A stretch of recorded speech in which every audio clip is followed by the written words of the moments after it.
Hi, I'm John with Sultana Education Foundation's Virtual Classroom, and today I'm in the Lawrence Wetlands Preserve to talk to you about the wide variety of natural resources that the Native Americans were able to harvest around the waterways and the forests of the Chesapeake Bay. If you lived along the coast, you had access to animals from the ocean whose shells could be used in jewelry making. We can see here these clam shells. The purple and white from those shells were used to make these beads, which was then like a form of money known as wampum. Oysters were in such abundance. We have here fossilized remains of an oyster shell from hundreds of years ago, in such abundance that at low tide, ships found them to be a navigational hazard.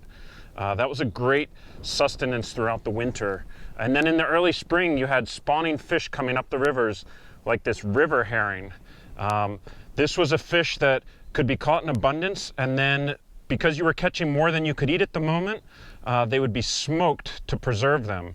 So we find village sites that were at the heads of these rivers as these fish would be coming up in great numbers to make their annual spawning run. If you lived along the marshes, of which there are many in the Chesapeake Bay, you'd be trapping mammals like river otters or muskrats, weasels, or most famously, the beaver.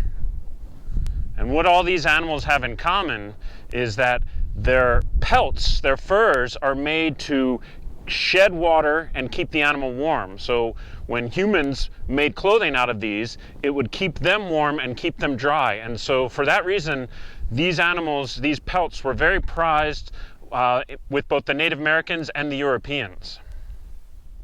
Native Americans would cultivate the land for farming. The Three Sisters are the most famous examples of this, and that would be squash, beans, and then wide varieties of corn, which we commonly refer to as Indian corn. From the forest, we're going to be gathering things like acorns and chestnuts. These materials are going to be a great source of protein, which are going to help the village to survive the winter when wild game are going to be less easily found. What type of animals were available to the Native Americans in the woodlands? Well, a lot of them are species that are still found here today. Things like the red fox, raccoons, wild turkeys, and of course, the white-tailed deer. I've got two examples. I've got a deer hide with the fur still on it, so this would provide warm in the winter.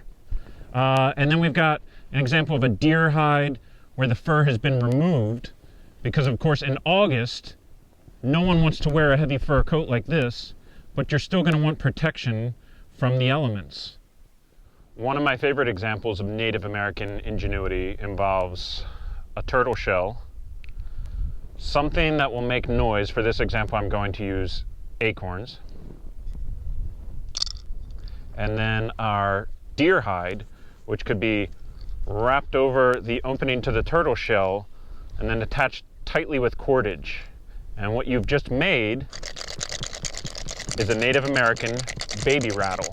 Try to imagine a world where everything you use comes directly from nature and has to be made by a person, either you or one of your neighbors. That means your clothing, your food, your jewelry, toys for your children, your home. It all had to come from the natural world.